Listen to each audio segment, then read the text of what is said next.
بسم اللہ الرحمن الرحیم اللہم صلی علی محمد النبی الامی وعلی آلہ وسلم تسلیما۔ السلام علیکم۔ اہل وطن کو یوم آزادی مبارک۔ یوم آزادی کیوں منائیں؟ یہ سوال جس نے بھی جہاں جہاں سے اٹھایا ہے بذات خود ایک ہلا دینے والا اور دہلا دینے والا ہے۔ لگتا ہے 75 سالہ آزادی کا یہ سفر رائے گاں گیا۔ میرے والد صاحب نے 47 میں فیروز پور سے ہجرت کی تھی۔ تب وہ صرف 15-16 سال کے تھے۔ 2006 میں وہ ہم سے بچھڑ گئے اور پھر آنکھوں میں امیدوں کے بہت سے دیے جلائے چند دن پہلے میرے والد صاحب کی تیسری نسل یعنی ان کے پوتے اور میرے سب سے عزیز بھتیجے عبید الرحمن 31 جولائی کو اس 31 جولائی کو جو اس نسل کا نمائندہ تھا وہ بھی وہی امیدیں آنکھوں میں سجائے ہمیں چھوڑ گیا۔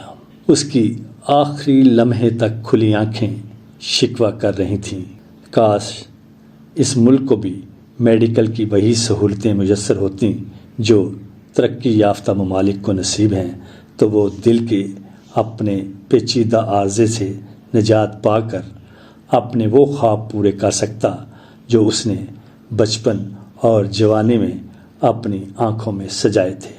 عبید الرحمن میرے بیٹے مہد آفتاب کا ہم عمر تھا۔ قدرت نے عبید الرحمن کو بے شمار صلاحیتوں سے نوازا تھا۔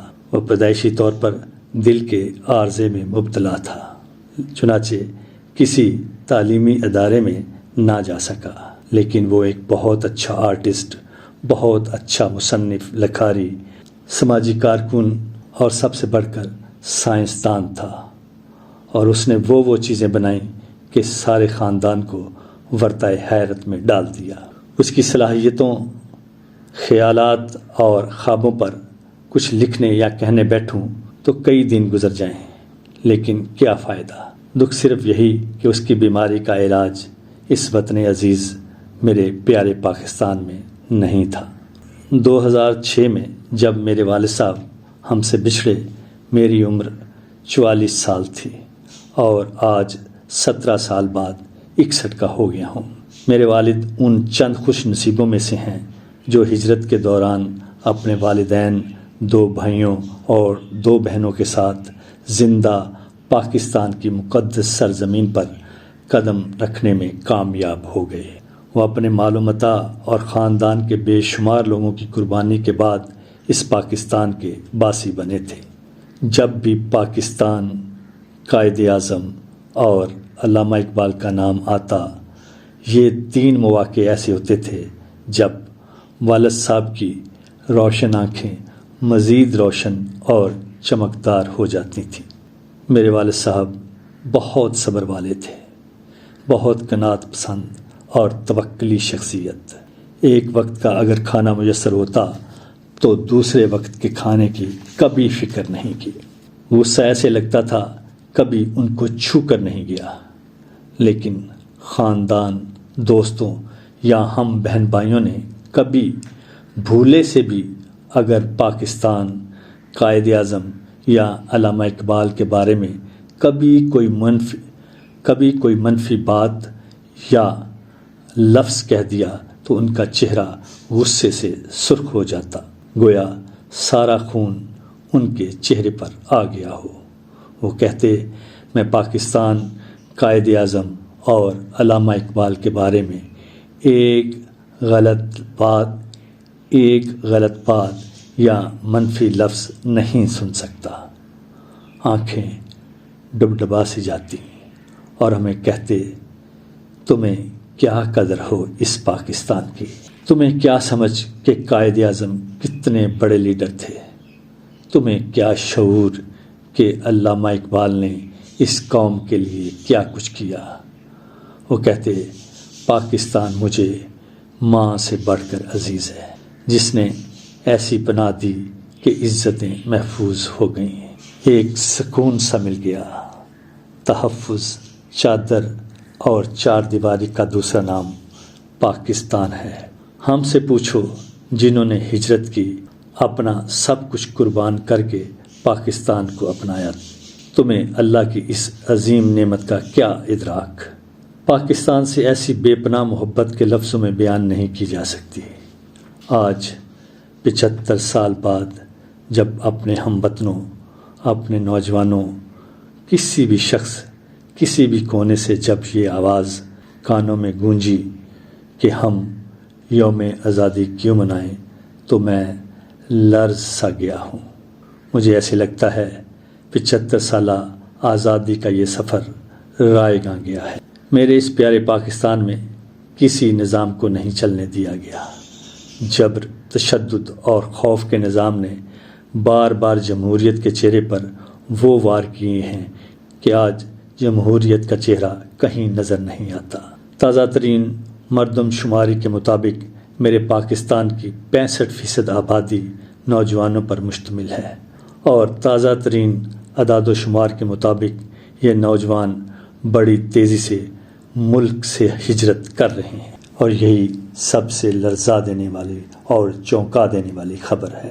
اس سال جب ہم یوم آزادی منا رہے ہیں تو صرف 7-8 مہینوں میں 10 لاکھ سے زائد پڑھے لکھے اعلیٰ تعلیم یافتہ ہنرمند اپنے وطن کو خیر آباد کہہ چکے ہیں، اور اس پر یہ کہ اس یوم آزادی پر یہ آواز سننے کو مل رہی ہے کہ یوم آزادی کیوں منایا جائے۔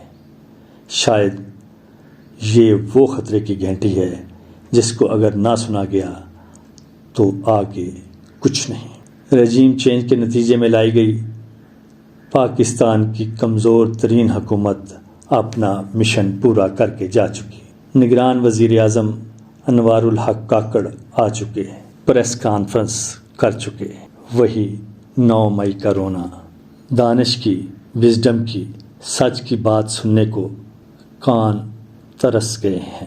اے وہ جو اپنے آپ کو فیصلہ ساز کہتے ہو، اس یوم آزادی پر اپنی نسل کو بچا لو، نفرت کو ختم کرو، جبر، زور، زبردستی اور انتقام کو ختم کرو، امریکہ کی غلامی سے نکلا ہو، اپنے آپ پر بھروسہ کرو، اپنی قوم پر بھروسہ کرو۔ کب تک اپنے لوگوں کو مارتے اور غائب کرتے رہو گے؟ کہیں تو یہ سلسلہ روکنا ہوگا۔ چلو آج اس 14 اگست سے شروع کرتے ہیں، آغاز کرتے ہیں اپنے پاؤں پر کھڑے ہونے کا، اپنے لوگوں کو عزت دینے کا، اپنی نوجوان نسل پر بھروسہ کرنے کا۔ یہ بہت محبتی نسل ہے، ان سے محبت کرو گے، ان سے عقلی دلائل پر بات کرو گے، یہ آپ پر سب کچھ قربان کر دیں گے۔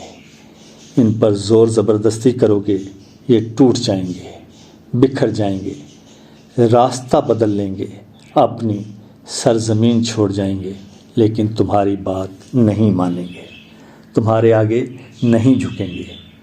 ایک ہی حل ہے، محبت، پیار، اعتماد، اپنا اپنا کام، اپنا اپنا فریضہ۔ پھر یہ لوگ، یہ نوجوان نسل اس طرح یوم آزادی منائے گی کہ پوری دنیا دیکھے گی، ہاں یہ ہے حقیقی قوم اور حقیقی یوم آزادی۔ حقیقی قوم کو حقیقی نمائندے چاہیے۔ آج یہ فیصلہ کرنا ہوگا، ہمیں حقیقی یوم آزادی منانا ہے یا صرف جھنڈیاں، باجے، گانے اور پریڈیں کر کے فارغ ہو جانا ہے۔ مجھے اپنے ابا جی محمد ابراہیم کی ہجرت اور قربانیوں کی توقیر چاہیے۔ مجھے اپنے بھتیجے، نئی نسل کے نمائندے عبید الرحمن کے خوابوں کی تعبیر چاہیے، ایسی تعبیر کہ 14 اگست یوم آزادی پر ہاتھ خود بخود سبز ہلالی پرچم کو سیلیوٹ کے لیے اٹھ جائیں، دل وطن کی عقیدت میں سرشار ہو جائے، اس وطن کا ہر فرد آزاد ہو جائے۔ نوجوان اس وطن کو چھوڑ کے نہ جائیں، بلکہ اس کی محبت میں کھنچے چلے آئیں۔